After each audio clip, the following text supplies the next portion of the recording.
The War of the Worlds, Chapter 3. On Wholesale Common. I found a little crowd of perhaps 20 people surrounding the huge hole in which the cylinder lay. I have already described the appearance of that colossal bulk, embedded in the ground. The turf and gravel about it seemed charred as if by a sudden explosion. No doubt, its impact has caused a flash of fire. Henderson and Ogilvy were not there. I think they perceived that nothing was to be done for the present and had gone away to breakfast at Henderson's house. There were 4 or 5 boys sitting on the edge of the pit, with their feet dangling and amusing themselves, until I stopped them by throwing stones at the giant mass. After I had spoken to them about it, they began playing at touch in and out of the group of bystanders.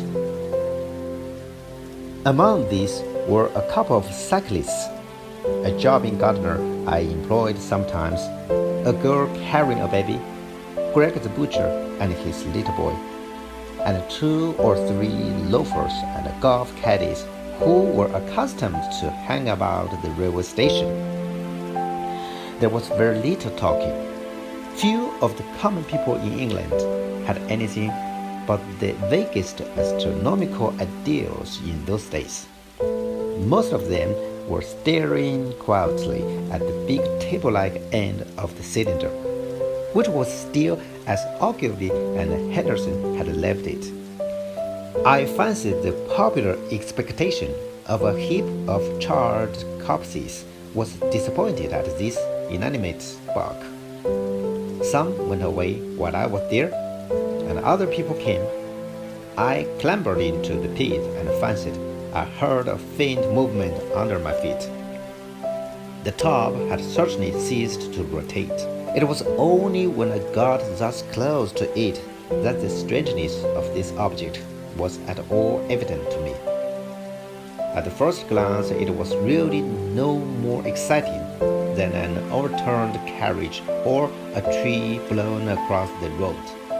Not so much so, indeed. It looked like a rusty gas float. It required a certain amount of scientific education to perceive that the gray scale of the thing was no common oxide, that the yellowish-white metal that gleamed in the crack between the lid and the cylinder had an unfamiliar hue. Extraterrestrial had no meaning for most of the onlookers. At that time, it was quite clear in my own mind that the thing had come from the planet Mars, but I judged it improbable that it contained any living creature. I thought the unscrewing might be automatic. In spite of Ogilvy, I still believed that there were men in Mars. My mind ran fancifully on the possibilities of its containing manuscript, on the difficulties in translation that might arise, whether we should find coins and models in it, and so forth.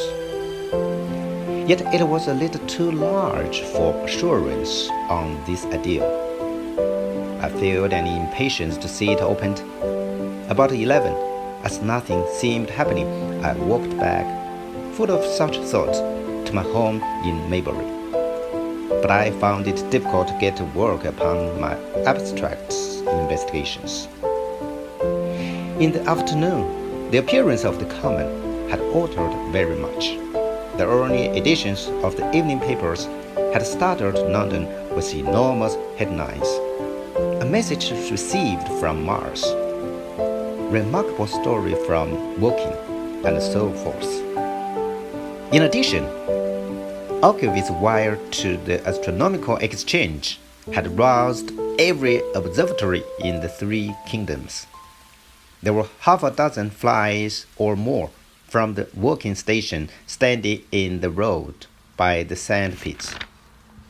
A basket chaise from Cheltenham, and a rather large carriage.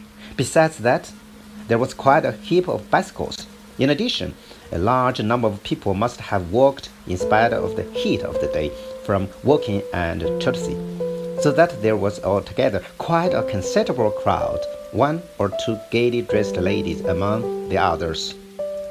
It was glaringly hot, not a cloud in the sky, nor a breath of wind, and the only shadow was that of the few scattered pine trees. The burning heather had been extinguished, but the level ground towards Ottershaw was blackened as far as one could see, and still giving off vertical streamers of smoke. An enterprising sweet-stuff dealer in the Chopham Road had sent up his son with a barrel-load of green apples and ginger beer. Going to the edge of the pit, I found it occupied by a group of about half a dozen men. Henderson, Ogilvy, and a tall, fair-haired man that I afterwards learned was Stand, the astronomer royal, with several workmen wielding spades and pickaxes. Stand was giving directions in a clear, high-pitched voice. He was standing on the cylinder, which was now evidently much cooler. His face was crimson and streaming with perspiration, and something seemed to have irritated him.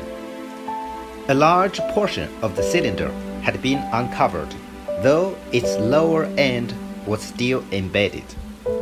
As soon as Ogilvy saw me among the staring crowd on the edge of the pit, he called to me to come down and asked me if I would mind going over to see Lord Hilton, the lord of the manor. The growing crowd, he said, was becoming a serious impediment to their excavations, especially the boys. They wanted a light reading put up and helped to keep the people back. He told me that a faint stirring was occasionally still audible within the case, but that the workmen had failed to unscrew the top, as it afforded no grip to them. The case appeared to be enormously thick, and it was possible that the faint sounds we heard represented a noisy tumult in the interior. I was very glad to do as he asked, and so become one of the privileged spectators within the contemplated enclosure. I failed to find Lord Hilton at his house, but I was told he was expected from London by the 6 o'clock train from Waterloo. And as it was then about 5:15, I went home, had some tea, and walked up to the station to waylay him.